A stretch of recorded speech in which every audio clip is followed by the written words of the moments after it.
రాఘరావు. ప్రారంభిస్తున్నానండి. సరే అండి. ఒక్క నిమిషం లేట్ అయింది. సారీ.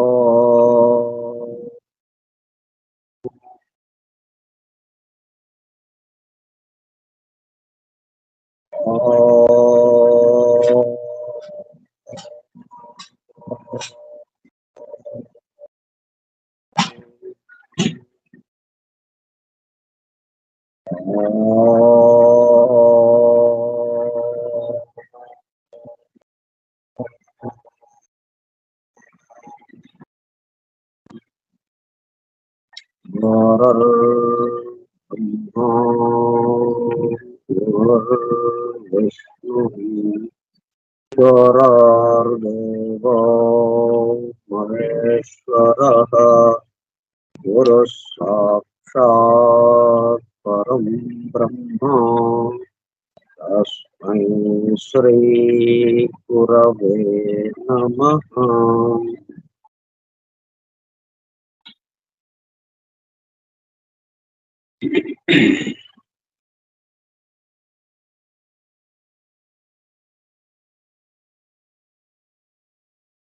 Vasudeva, hallelujah.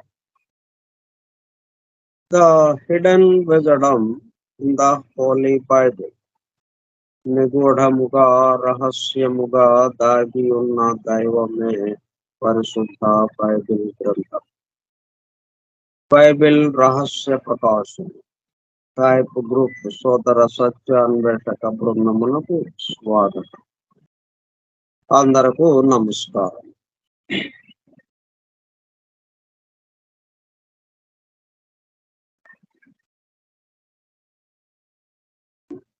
ఖర్జూరపు చెట్టు వృత్తాంతానికి సంబంధించి మనం చెప్పుకునేటప్పుడు దాని యొక్క అంతరార్థంగా give to live,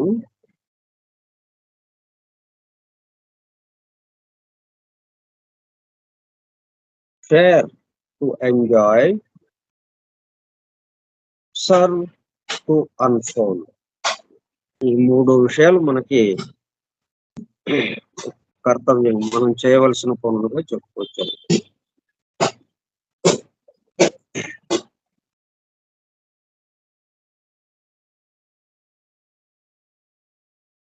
give to live మనకి ఫండమెంటల్ లా ఒకటి ఉన్నది.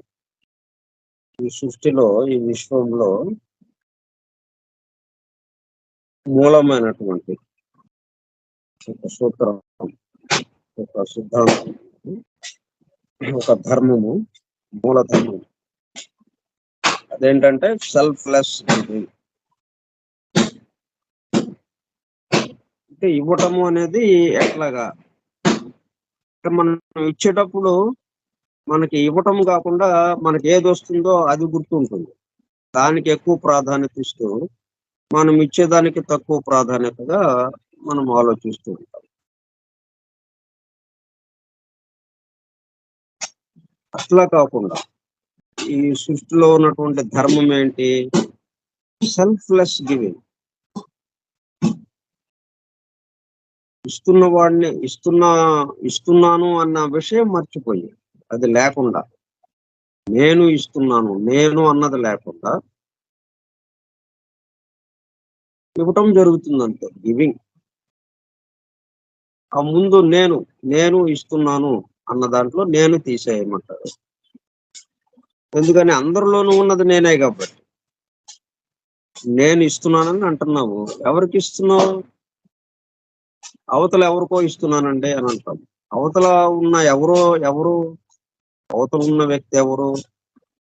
నేనే.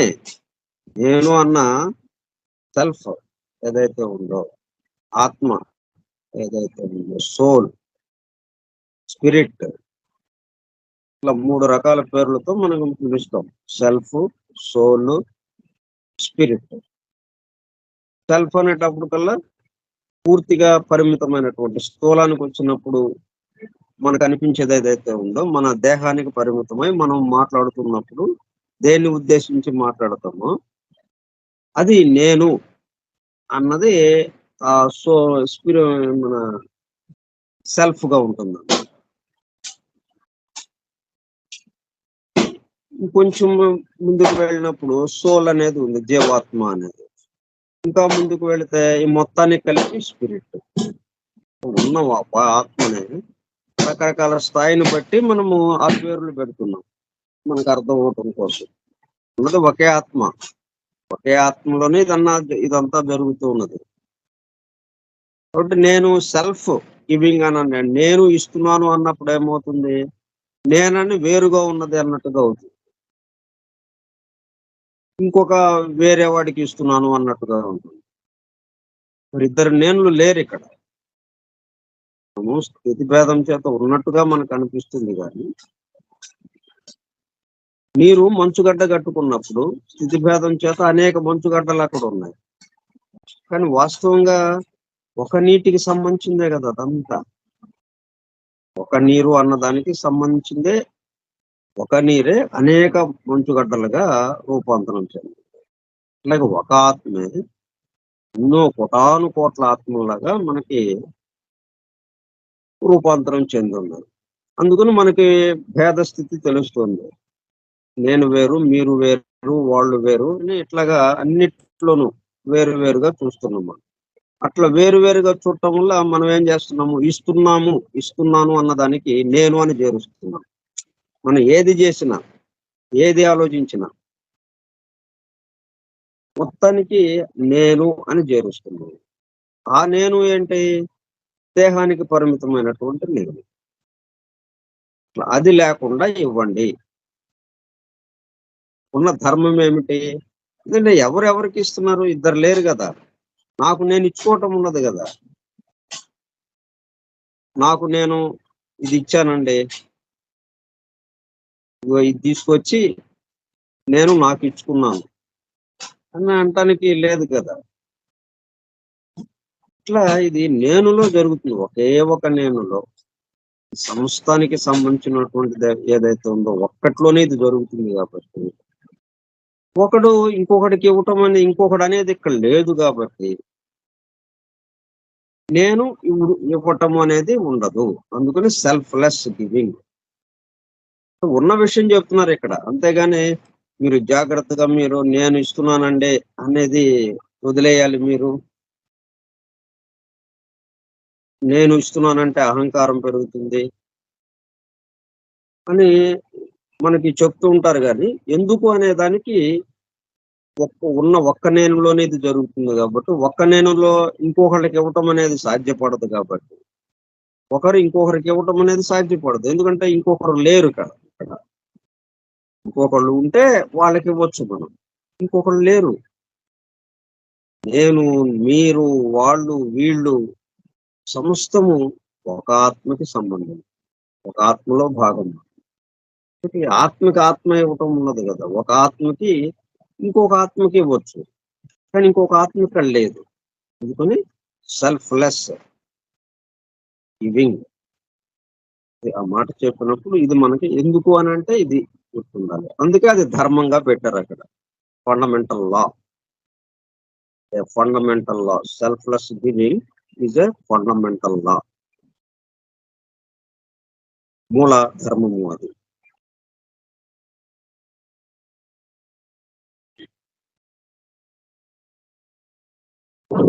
ఇంకా ఏంటి చెప్తున్నారంటే, నిన్న చెప్పిందే మరి కొంచెం వివరించుకుందాము.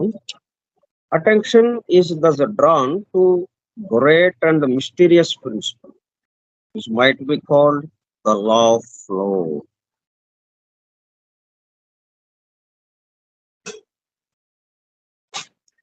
స్టాగ్నేషన్ అనేది లేకుండా, ఒక చోట నిల్వ ఉండడం అనేది లేకుండా ఫ్లో అయిపోతుండాలి, మొత్తం ఫ్లో అయిపోతుంది. నోట్లు మనం ప్రింట్ చేస్తున్నాము, ఈ నోట్లన్నీ ఒకళ్ళ చేతి నుంచి ఒకళ్ళ చేతికి వెళ్ళిపోతుండాలి. అంతేనా? నోట్లన్నీ తీసుకొచ్చి మనం బస్తాల్లో కుక్కి రహస్యంగా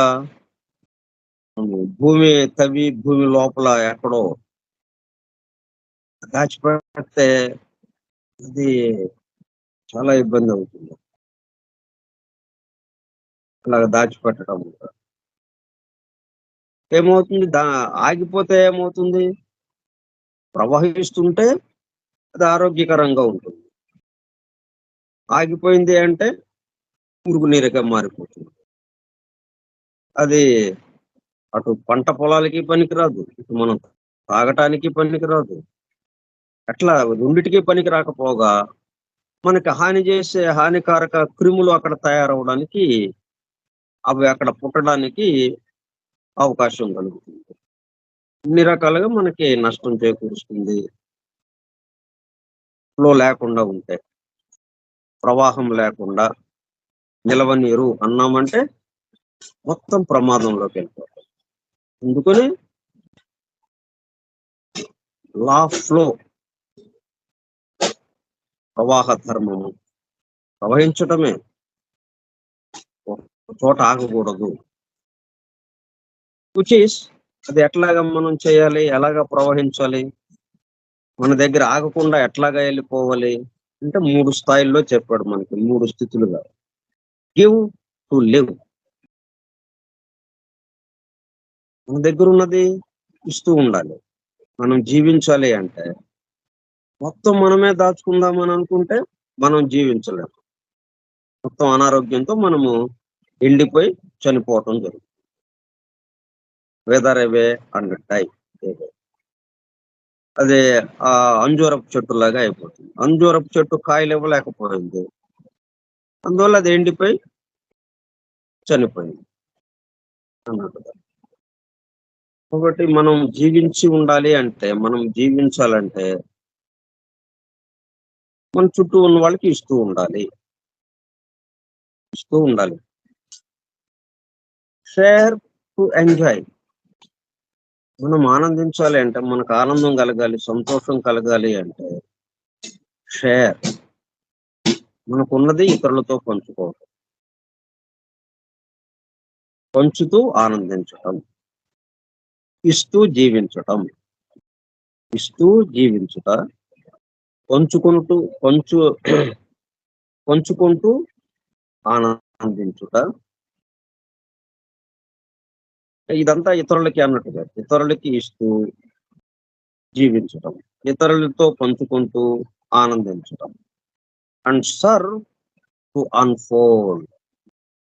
అసలైన మన లక్ష్యం ఏదైతే ఉందో, వికాసం కదా మన యొక్క లక్ష్యం.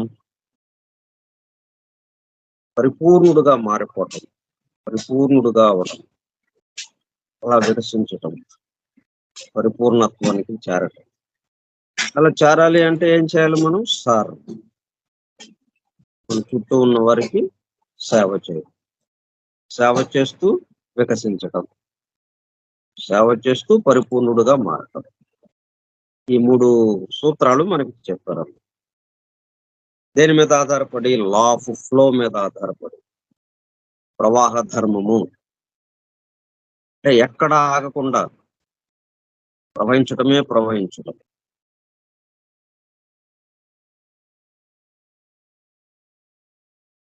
అది ఏ మూల ధర్మం మీద ఆధారపడి ఉంది? Selfless giving. ఫ్లో వెళ్ళాలంటే మరి మన దగ్గర ఆగకూడదు. ప్రవహించాలి అంటే మన దగ్గరకు వచ్చిందని వదలాలి. మన దగ్గరకు వచ్చిందని పట్టుకుంటే ఇంకా నిలవ అయిపోతుంది, ఫ్లో ఆగిపోతుంది, ప్రవాహం ఆగిపోతుంది. అందుకని మన దగ్గరకు వచ్చిందని వదలటం. మన దగ్గరకు వచ్చిందని వదిలితే పక్కకి వెళ్ళిపోతుంది. అలాగా మొత్తం ప్రవహించుకుంటా వెళ్ళిపోతూ ఉంటుంది. సెల్ఫ్లెస్ గివింగ్ అనే ఈ విశ్వం మొత్తానికి, సృష్టి మొత్తానికి సంబంధించి ఒక మూల ధర్మం ఉంది.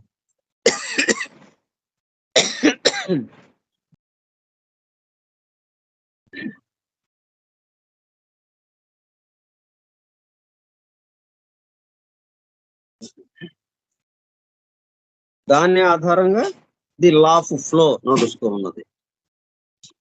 ప్రవహించటమే, ప్రవహించే ధర్మము, ప్రవాహ ధర్మం. ఈ ప్రవాహ ధర్మంలో మనం ఏం చేయాలి? మన ద్వారా ఏం జరగాలి? Give to live, share to enjoy, serve to unfold. ఒక క్రమ పద్ధతిలో మనము పరిణామంలో అభివృద్ధి చెందటానికి, పూర్తిగా వికాసం చెందుతూ పరిపూర్ణుడుగా మారటానికి ఇవి పనికొస్తాయి. అయితే ఇట్లాగ మనం పని చేయటం లేదా? ఇది కొత్తగా మొదలు పెట్టాలా? ఏదో దీంట్లో ఉపదేశించారు, బోధలు చేశారు, ఆ యేసుక్రీస్తు బోధించాడు, ఆ దేవుని కుమారుడు అని అంటున్నారు ఆయన్ని. ఆయన ఏదో బోధించాడు. కాబట్టి ఆయన బోధనలని విని మనము ఆ మతంలో చేరామా చేరకపోయామా తర్వాత సంగతి. ఆ మతాన్ని అనుసరించటమా ఏది అనేది తర్వాత సంగతి. ముందు అసలు ఆయన బోధనలు విని ఆ బోధనని మనము ఇప్పుడు అనుసరించటం, ఆచరించటం, ఆచరణలోకి తెచ్చుకోవటం. అంటే కొత్తగా ఏమన్నా చెప్పాడు ఆయన. ఆయన ఏదో కొత్త విషయం మనకు అందించాడు. అందువల్ల మనం మనం పరిపూర్ణులుగా వికాసం చెందటానికి ఆయన చెప్పినట్టు మనం చేస్తే అప్పుడు మనం పరిపూర్ణులుగా మారిపోతాం అని ఇప్పుడు కొత్తగా ఏమన్నా మొదలు పెట్టాలా మనం పనులు?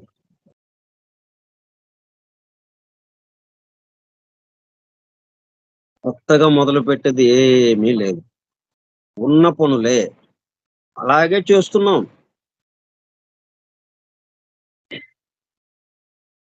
Give to live. మనం ఇవ్వకుండా ఎట్లాగా జీవిస్తున్నాం?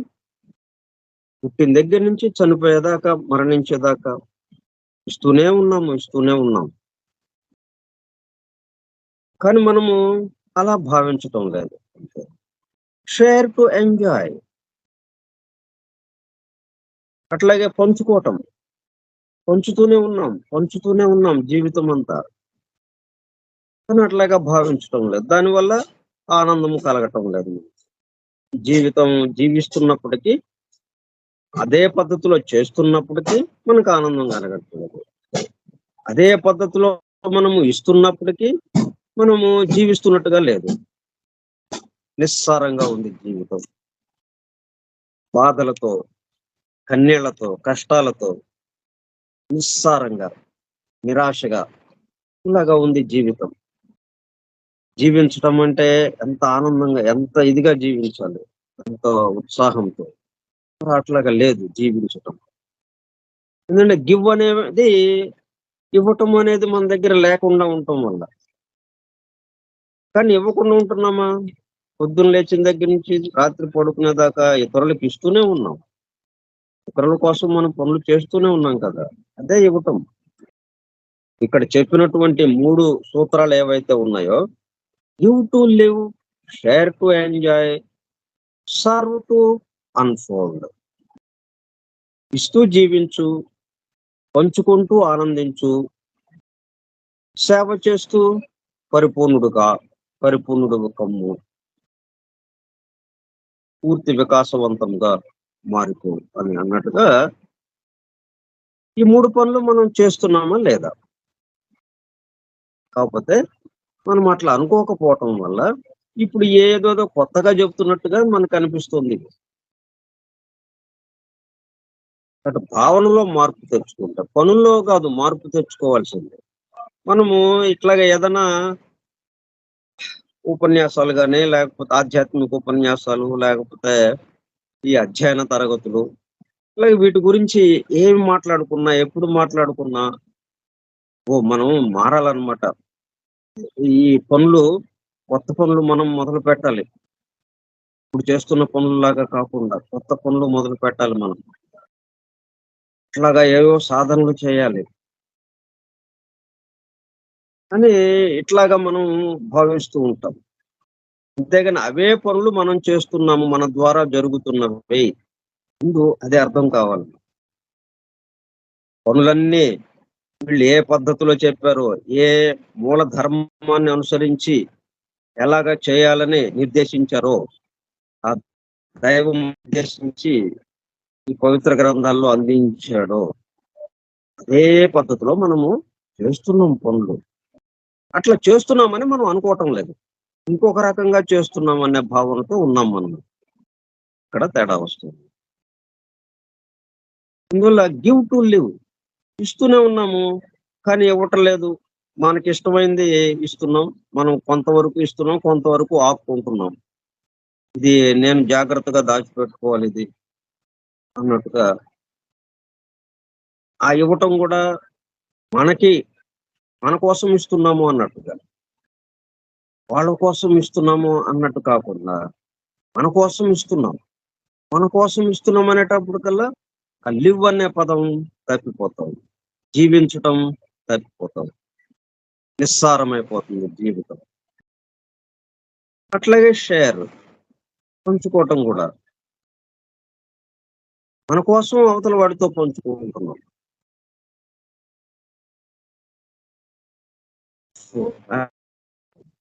కానీ అక్కడున్న ధర్మము సెల్ఫ్ లెస్.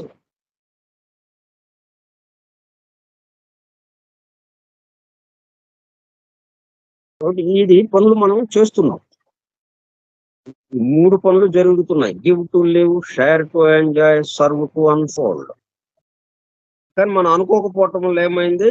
లివ్ మనకి లేదు, జీవించటము లేదు, ఎంజాయ్ లేదు, సంతోషించటము ఆనందించటము లేదు, అన్ఫోల్డ్ ఇంకా అరుమిడితో పాటు ఈ వికసించటము అన్నది కూడా లేదు, ముకులించుకునే ఉండటం ఉంటా ఉంది.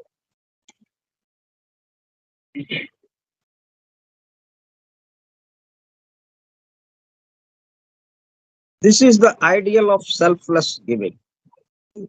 సెల్ఫ్లెస్ గివింగ్ యొక్క భావన ఏంటంటే, ఆదర్శం ఏంటంటే, సెల్ఫ్లెస్ గివింగ్ అని దేన్ని అంటామంటే, ఈ 3 చేస్తే give to live, share to enjoy, serve to unfold. వీటిని పరిపూర్ణ ఆదర్శంగా, మానసికమైనటువంటి భావనాత్మక పరిపూర్ణ ఆదర్శంగా చెప్తాము. ఐడియల్ ఆఫ్ దేని యొక్క భావనాత్మక పరిపూర్ణ ఆదర్శంగా చెప్తున్నాం? సెల్ఫ్లెస్ గివింగ్ అన్న ధర్మానికి సంబంధించి. Selfless giving. కానీ మనం ఎలాగా గివింగ్ ఇస్తున్నాము మనము? Self giving. సెల్ఫ్ లెస్ కాకుండా సెల్ఫ్ గివింగ్ గా ఇస్తున్నాం. నేను ఇస్తున్నాను, నేను చేస్తున్నాను అన్నట్లుగా సెల్ఫ్ కి దాన్ని అన్వయిస్తూ మనం చెప్తున్నాం.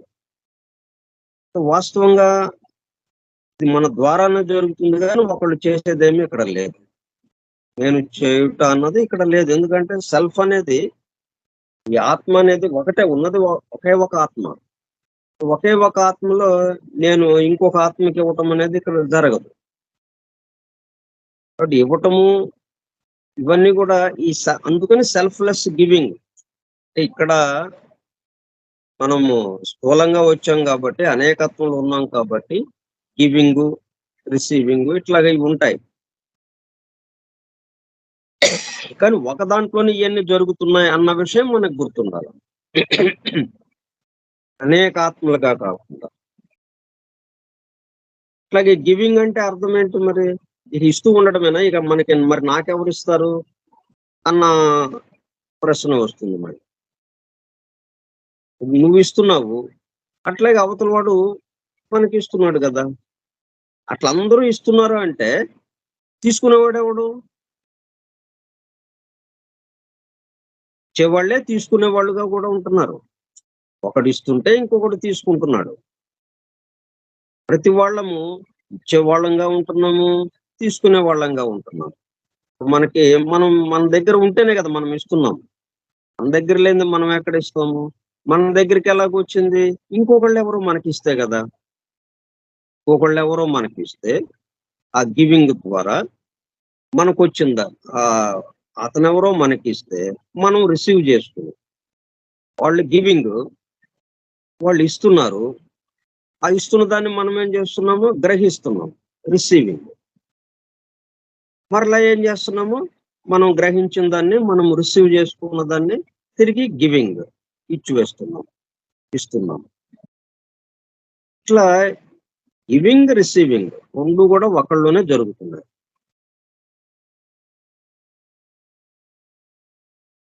Ideal of selfless giving, in obedience to which there is not loss but gain.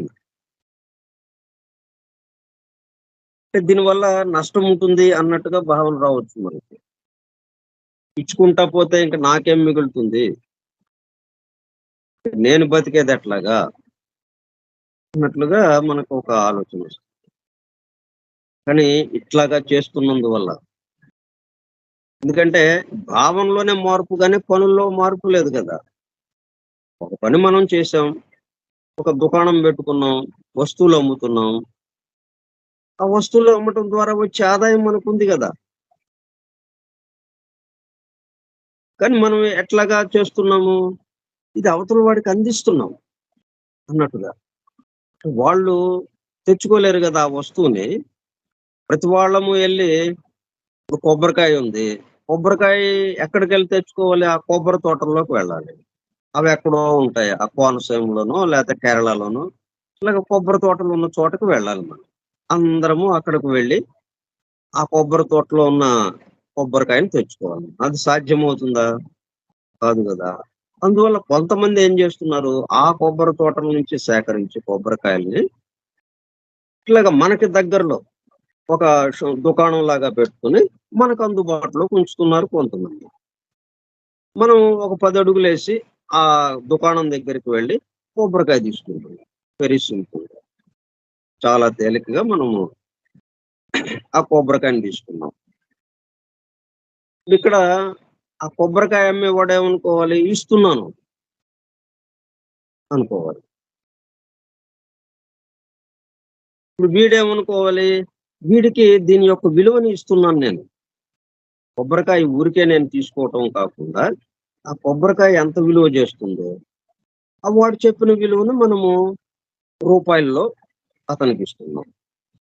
ఆ ధనం, దానికి సంబంధించిన మనం చలామణిలో ఉన్నటువంటి ధనం ఏదైతే ఉంటుందో ఆ ఆ రూపంలో అతనికి ఇస్తున్నాము. మనము ఇచ్చాము, వాడు ఇచ్చాడు. కానీ ఇక్కడ వస్తువు అటు ఇటు జరిగింది కదా. ఇట్లా ప్రతిదీ మనము అనుకోవడం. అట్లా అది చేసినందువల్ల ఇతనికి కావాల్సిన వస్తువుని నేను ఎక్కడి నుంచో తీసుకొచ్చి ఇతనికి అందించాను. అది ఎంత సంతృప్తిగా ఉంటుందో వాడికి. అట్లా అనుకోకుండా ఇది అమ్మినందువల్ల నాకు ఒక 10 రూపాయలు వచ్చినాయి, లేకపోతే ఒక 5 రూపాయలు నాకు లాభం వచ్చింది ఈ కాయ అమ్ముకోవటం ద్వారా. సో ఆ 5 రూపాయల లాభమే మన కంటికి కనిపిస్తుంటుంది. ఇద్దరి మధ్యన జరిగినటువంటి ఆ సేవ గాని, ఒకడికొకడు చేసుకున్న సేవ గాని, ఒకడి కోసం ఒకడు ఎంత సేవ చేసుకున్నారు.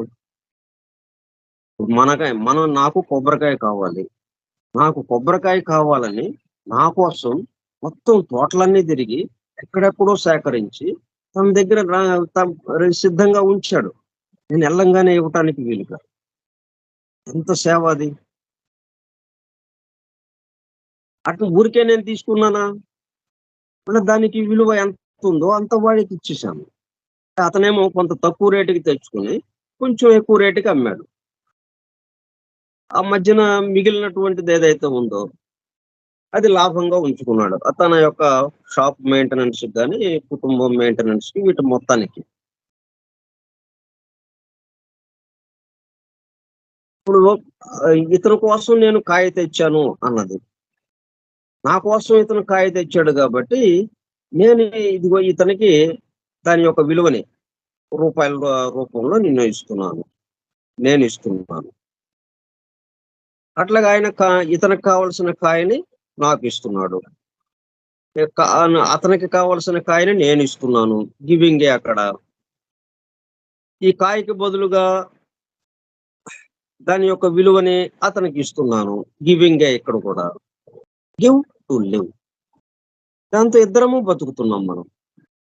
మనకు కావలసినటువంటి కాయ మనకు వచ్చింది, అతనికి కావలసినటువంటి ఆ లాభము, ఆ కాయ తేవడానికి శ్రమకి సంబంధించి ఆ శ్రమ ఫలితము అది అతనికి వచ్చింది. ఇద్దరము జీవించడానికి అవకాశం ఏర్పడింది. ఇద్దరి మధ్యన ఇవ్వటము అన్న దృష్టే ఇక్కడ ఉంది. Give give to live. ఆ జీవితం ఎంత ఆనందంగా ఉంటుంది, అది ఎంత ఫలవంతంగా ఉంటుంది ఆ జీవితం. ఇక్కడ నాకు లాభం వస్తుంది కాబట్టి నేను కొబ్బరికాయని తెచ్చి ఇక్కడ పెట్టాను. అంతేగాని అతనికి కావాలి, అతనికి ఉపయోగపడుతుంది కొబ్బరికాయ అని అన్నాడు అనుకోండి,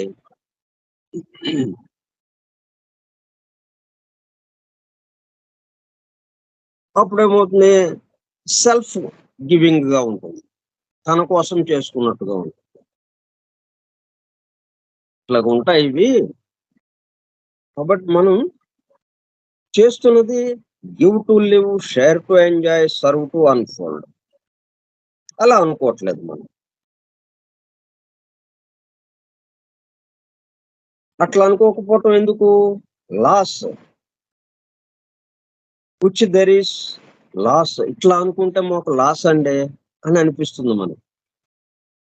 నేను ఆయన కోసం కాయ తెచ్చానండి అంటే అది లాస్ కిందకి తీసుకుంటాం మనం, అది నష్టం కిందకి అన్నట్టుగా ఉంటుంది. ఆయన కోసం నేను కాయ తేవడం ఏంటి అన్నట్టు ఉంటుంది. నా లాభం, ఆ కాయ అమ్మితే నాకు 5 రూపాయలు వస్తుంది కాబట్టి కాయ తెచ్చాను ఇక్కడికి అన్నది ఒక ఆలోచన. అరే అతనికి చాలా అవసరము కాయ, అతను తెచ్చుకోలేడు, నేను ఆ కాయని ఎక్కడ సేకరించాలో నాకు తెలుసు, అందుకని ఆ కాయని ఇతని కోసం తెచ్చి ఇక్కడ ఉంచాను అన్నది ఒక ఆలోచన. ఈ 2 ఆలోచనలో ఇతనికేమన్నా మళ్ళీ ఆ కాయ వచ్చి తీసుకెళ్ళాం. నేను నా కోసం తెచ్చాడు కదా ఆ కాయ, నేను ఆ కాయని తీసుకున్నాను. ఆ కాయని తీసుకుని మళ్ళా ఏం చేశాను, అతనికి ఎంత చెప్పాడో అంత ధన రూపంలో ఇచ్చేశాను, డబ్బు రూపేణ. మరి అతనికి రావాల్సిన లాభం అతనికి వచ్చింది. కానీ ఇతని కోసం కాయ తెచ్చాను, ఇతనికి కాయ ఇచ్చాను అనంటే ఎంత సంతృప్తిగా ఉంటుందో, ఆ జీవితం ఎలాగో ఉంటుందో, ఇట్లాగా నా లాభం కోసం ఈ కాయను అమ్ముతున్నాను, కాయను తీసుకొచ్చి కాయ అమ్ముతున్నాను అంటే ఎలాగో ఉంటుందో. ఇట్లా మనం అనుకోవటంలోనే తేడా. మనము ధర్మం ప్రకారమే నడుస్తున్నాం, అందరము ధర్మం ప్రకారమే నడుస్తున్నాం. అధర్మ వర్తనులు అని అనుకుంటున్నాం మనం. అధర్మ వర్తనులు ఎక్కడ లేరు ఇక్కడ. భావనలోనే మనం చేస్తున్న పనులు మొత్తం ధర్మానికి అనుకూలంగానే, ప్రకృతికి అనుకూలంగానే జరిగిపోతున్నాయి. సృష్టికర్త తన పనిని హాయిగా మనతో చేయించుకుంటూనే ఉన్నాడు. ఏ పద్ధతిలో చేయించుకోవాలో ఆ పద్ధతిలో చేయించుకుంటూనే ఉన్నాడు. కానీ ఈ స్థితి భేదం చేత మనకి ఈ ఆలోచనలు వచ్చేసి ఇక్కడ గందరగోళం పడుతున్నాం. ఆలోచన ఈ భావంలో, అంటే దీని యొక్క అమరిక కూర్పు మనకి తెలిస్తే అప్రయత్నంగా ఆ భావనలో మార్పు వస్తుంది. ఆ భావన కూడా బలవంతంగా మార్చడం కాదు, ఉన్న అమరిక కూర్పు, సృష్టి యొక్క అమరిక ఎలాగ ఉంది, ఇటువంటి ధర్మాలతో ఈ పద్ధతిలో నడుస్తూ ఉన్నది, దానిలాగా ఆ ప్రకారమే మనం అందరము పనులు చేస్తున్నాము అన్న విషయం అవగతమైంది అనుకోండి, ఇంకా మనం దానికి వ్యతిరేకంగా ఏందనుకుంటాం? దానికి అనుకూలంగానే ఓహో ఇట్లా ఉంది కాబట్టి ఇట్లా అనుకోవాలి మనం అన్నది మనకి తెలుస్తుంది. మిగతా విషయాలు మనము మరలా గురువారం నాడు చెప్పుకుందాం. స్వస్తి ప్రజాభ్యః పరిపాలయంతాం న్యాయేణ మార్గేణ మహిం మహిషాః. ఓ బ్రాహ్మణేభ్యః శుభమస్తు నిత్యం. లోకాః సమస్తాః సుఖినో భవంతు. లోకాః సమస్తాః సుఖినో భవంతు. లోకాః సమస్తాః సుఖినో భవంతు.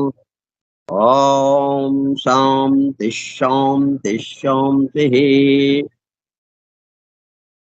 ఓపికగా ఉన్నటువంటి సోదర సత్యాన్వేషక బృందమునకు ధన్యవాదములు. Thank you all. Vasudeva. Hallelujah.